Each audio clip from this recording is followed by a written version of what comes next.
ಶ್ರೀ ಗಣಪತಿ ಶಾರದಾ ಗುರುಭ್ಯೋ ನಮಃ. ಯತ್ರ ಯೋಗೇಶ್ವರ ಕೃಷ್ಣೋ ಯತ್ರ ಪಾರ್ಥೋ ಧನುರ್ಧರಃ ತತ್ರ ಶ್ರೀ ವಿಜಯ ಭೂತಿರ್ಧ್ರುವ ನೀತಿರ್ಮತಿರ್ಮಮ. ಶ್ರೋತೃಗಳಿಗೆ ಶ್ರೀ ಅಳಸಿಂಗರಾಚಾರ್ಯ ವಿರಚಿತ ಶ್ರೀ ವ್ಯಾಸ ಮಹರ್ಷಿ ಪ್ರಣೀತ ಶ್ರೀಮನ್ ಮಹಾಭಾರತದ ಸ್ತ್ರೀ ಪರ್ವದಲ್ಲಿ ಭೀಮನಿಗೂ ಗಾಂಧಾರಿಗೂ ನಡೆದ ಸಂವಾದಗಳು ಎಂಬ 14ನೆಯ ಅಧ್ಯಾಯಕ್ಕೆ ಸ್ವಾಗತ. ಗಾಂಧಾರಿಯ ಮಾತನ್ನು ಕೇಳಿದೊಡನೆಯೇ ಭೀಮನು ಭೀತಿಗೊಂಡವನಂತೆ ಆಕೆಯನ್ನು ಕುರಿತು ಸಮಾಧಾನಪಡಿಸುತ್ತಾ, ಅಮ್ಮ, ಆ ಯುದ್ಧದಲ್ಲಿ ಭೀತಿಗೊಂಡ ನಾನು ಆತ್ಮರಕ್ಷಣೆಗಾಗಿ ಆಚರಿಸಿದ ಆ ಕಾರ್ಯವು ಧರ್ಮವಾಗಲಿ ಅಧರ್ಮವಾಗಲಿ ಅದನ್ನು ನೀನು ಸಹಿಸಿಕೊಳ್ಳಬೇಕು. ನಿನ್ನ ಮಗನು ನಿಜವಾಗಿಯೂ ಮಹಾಬಲಶಾಲಿ.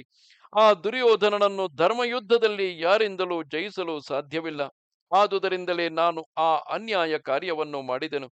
ಆತನು ಹಿಂದೆ ಅಧರ್ಮ ಮಾರ್ಗದಿಂದ ಯುಧಿಷ್ಠಿರನನ್ನು ಜಯಿಸಿದವನಲ್ಲವೇ? ನಾವು ಅವನಿಂದ ಹಲವು ಸಾರಿ ವಂಚಿತರಾಗಿದ್ದೆವು. ಅದಕ್ಕಾಗಿ ನಾನು ಈ ಅಕಾರ್ಯವನ್ನು ಮಾಡಬೇಕಾಯಿತು. ನಿಮ್ಮ ಸೈನ್ಯದಲ್ಲಿ ಉಳಿದವನು ಇವನೊಬ್ಬನೇ. ಆದರೂ ಗದಾಯುದ್ಧದಲ್ಲಿ ನಿಸ್ಸೀಮನು. ನಮ್ಮಿಂದ ಕಿತ್ತುಕೊಂಡ ರಾಜ್ಯವನ್ನು ಹೇಗೂ ಬಿಡಲಾರನೆಂದು ತಿಳಿದು ನಾನು ಈ ಕಾರ್ಯವನ್ನು ಮಾಡಿದೆನು. ಪತಿವ್ರತೆಯು ಏಕವಸ್ತ್ರಧಾರಿಣಿಯು ಗೃಹಲಕ್ಷ್ಮಿಯೂ ಆದ ಪಾಂಚಾಲಿಯನ್ನು ಕುರಿತು ನಿನ್ನ ಕುಮಾರನು ಹೇಳಿದುದು ನಿನಗೂ ಚೆನ್ನಾಗಿ ತಿಳಿದಿದೆಯಷ್ಟೇ. ಆ ದುರ್ಯೋಧನನನ್ನು ಕೊಲ್ಲದಿದ್ದರೆ ಸಮುದ್ರಗಳನ್ನೊಳಗೊಂಡ ಫಲವತ್ತಾದ ಈ ಭೂಮಿಯನ್ನು ನಾವು ಅನುಭವಿಸಲು ಸಾಧ್ಯವುಂಟೆ? ಆದುದರಿಂದ ನಾನು ಈ ಕಾರ್ಯವನ್ನು ಮಾಡಿದೆನು. ಅಲ್ಲದೆ ಆ ನಿನ್ನ ಪುತ್ರನು ಸಭಾಮಧ್ಯದಲ್ಲಿ ದ್ರೌಪದಿಗೆ ತನ್ನ ಎಡತೊಡೆಯನ್ನು ತೋರಿಸಿ ನಮಗೆ ಎಷ್ಟು ರೋಷವನ್ನುಂಟು ಮಾಡಿದನು. ದುರಾಚಾರಿಯಾದ ಆ ನಿನ್ನ ಮಗನನ್ನು ನಾವು ಆಗಲೇ ಕೊಲ್ಲಬೇಕಾಗಿದ್ದಿತು. ಆದರೆ ಧರ್ಮರಾಜನ ನಿಯಮದಿಂದ ಪ್ರತಿಜ್ಞಾಬದ್ಧರಾಗಿ ತಟಸ್ಥರಾಗಿದ್ದೆವು.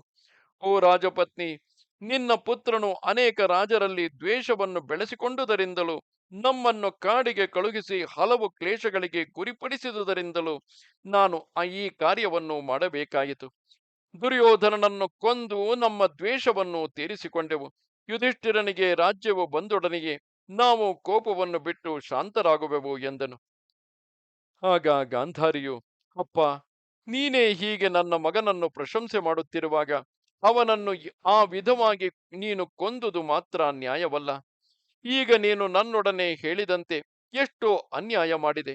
ಭೀಮ, ವೃಷಸೇನನ್ನು ನಕುಲನ ಕುದುರೆಗಳನ್ನು ಕೊಂದಾಗ ದುಶ್ಯಾಸನನ ದೇಹದಿಂದ ಸುರಿಯುವ ರಕ್ತವನ್ನು ನೀನು ಪಾನ ಮಾಡಿದೆಯಲ್ಲವೇ?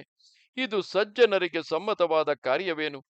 ಇದು ಅಯೋಗ್ಯವೂ ಅಧರ್ಮವೂ ಆದ ಕ್ರೂರ ಕಾರ್ಯವಲ್ಲವೇ ಎಂದಳು. ಆಗ ಭೀಮನು, ಅಮ್ಮ, ಯುದ್ಧದಲ್ಲಿ ವೃಷಸೇನನಿಂದ ನಕುಲನ ಕುದುರೆಗಳು ಕೊಲ್ಲಲ್ಪಟ್ಟುದನ್ನು ಕಂಡು ಸಂತೋಷದಿಂದ ಹಾರಾಡುತ್ತಿದ್ದ ಶತ್ರುಗಳಿಗೆ ಭೀತಿ ಹುಟ್ಟಿಸುವುದಕ್ಕಾಗಿಯೇ ನಾನು ಹಾಗೆ ಮಾಡಿದೆನು. ಅಲ್ಲದೆ ಹಿಂದೆ ನಾನು ಆ ಶತ್ರುವಿನ ರಕ್ತವನ್ನು ಪಾನ ಮಾಡುವೆನು ಎಂದು ಪ್ರತಿಜ್ಞೆ ಮಾಡಿದ್ದೇನಲ್ಲವೇ? ಹಾಗಿದ್ದರೂ ಆ ರಕ್ತವು ನನ್ನ ಹಲ್ಲುಗಳನ್ನು ತುಟಿಯನ್ನು ದಾಟಿ ಒಳಕ್ಕೆ ಹೋಗಲಿಲ್ಲ. ಅಮ್ಮ, ಯಾರ ರಕ್ತವಾದರೇನು? ಮನುಷ್ಯ ರಕ್ತವೇ ಮನುಷ್ಯನಿಗೆ ಪಾನಯೋಗ್ಯವಲ್ಲ. ಹಾಗಿರುವಾಗ ಸಹೋದರನ ರಕ್ತವು ಪಾನಯೋಗ್ಯವಲ್ಲವೆಂಬುದರಲ್ಲಿ ಸಂದೇಹವೇನಿದೆ? ಸಹೋದರನು ಆತ್ಮ ಸಮಾನನೇ. ಅವರಲ್ಲಿ ಬೇರೆ ಒಬ್ಬರಿಗೊಬ್ಬರಿಗೆ ತಾರತಮ್ಯವೇನೂ ಇಲ್ಲ. ಆದರೆ ಇದರ ನಿಜಕ್ಕೆ ಆ ಯಮನೇ ಸಾಕ್ಷಿ. ಅಮ್ಮ, ನೀನು ಅದನ್ನು ಮನಸ್ಸಿನಲ್ಲಿಡಬೇಡ. ಆ ರಕ್ತವನ್ನು ನಾನು ಪಾನ ಮಾಡಿದವನಲ್ಲ. ಹಿಂದೆ ಅವನು ದ್ಯೂತದಲ್ಲಿ ದ್ರೌಪದಿಯ ತುರುಬನ್ನು ಹಿಡಿದೆಳೆದಾಗ ನಾನು ಕೋಪದಿಂದ ಹೇಳಿದುದು ಈಗಲೂ ನನ್ನ ನೆನಪಿನಲ್ಲಿರುವುದಷ್ಟೇ. ರಾಜಪತ್ನಿ, ಆ ಪ್ರತಿಜ್ಞೆಯನ್ನು ನಾನು ನೆರವೇರಿಸದೆ ಹೋದರೆ ಎಂದೆಂದಿಗೂ ನಾನು ಕ್ಷತ್ರಿಯ ಧರ್ಮವನ್ನು ಬಿಟ್ಟವನಾಗುವೆನಲ್ಲವೇ? ಅದಕ್ಕಾಗಿಯೇ ನಾನು ಆ ಕಾರ್ಯವನ್ನು ನಡೆಸಿದೆನು. ನಿರ್ದೋಷಿಗಳಾದ ನಮ್ಮ ವಿಷಯದಲ್ಲಿ ಅಕ್ರಮವನ್ನು ಮಾಡಿದ ನಿನ್ನ ಪುತ್ರರನ್ನು ನಿಗ್ರಹಿಸಿದುದಕ್ಕಾಗಿ ನೀನು ನನ್ನನ್ನು ದೋಷಿ ಎಂದು ಸಂದೇಹ ಪಡುವುದು ಸರಿಯಲ್ಲ ಎಂದನು.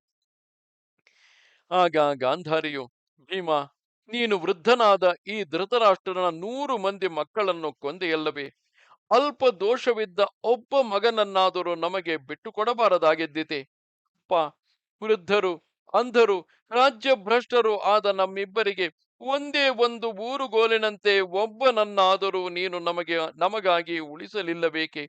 ನೀನು ಈ ಧರ್ಮ ಸೂಕ್ಷ್ಮವನ್ನು ಯೋಚಿಸಿ 100 ಮಂದಿ ಮಕ್ಕಳಲ್ಲಿ ನಿನಗೆ ಕೇವಲ ದುರ್ಬಲನೆಂದು ತೋರಿದ ಒಬ್ಬ ಮಗನನ್ನಾದರೂ ಉಳಿಸಿದ್ದರೆ ಈಗ ನಮಗೆ ಇಷ್ಟು ದುಃಖವಿರುತ್ತಿರಲಿಲ್ಲ ಎಂದಳು. ಇದು 14ನೆಯ ಅಧ್ಯಾಯವು. ನಮಸ್ತೆ ಶಾರದೆ ದೇವಿ, ಕಾಶ್ಮೀರ ಪುರವಾಸಿನಿ, ತ್ವಾಮಹಂ ಪ್ರಾರ್ಥಯೇ ನಿತ್ಯಂ. ವಿದ್ಯಾದಾನಂಚ ದೇಹಿಮೆ. ನಮಸ್ಕಾರ.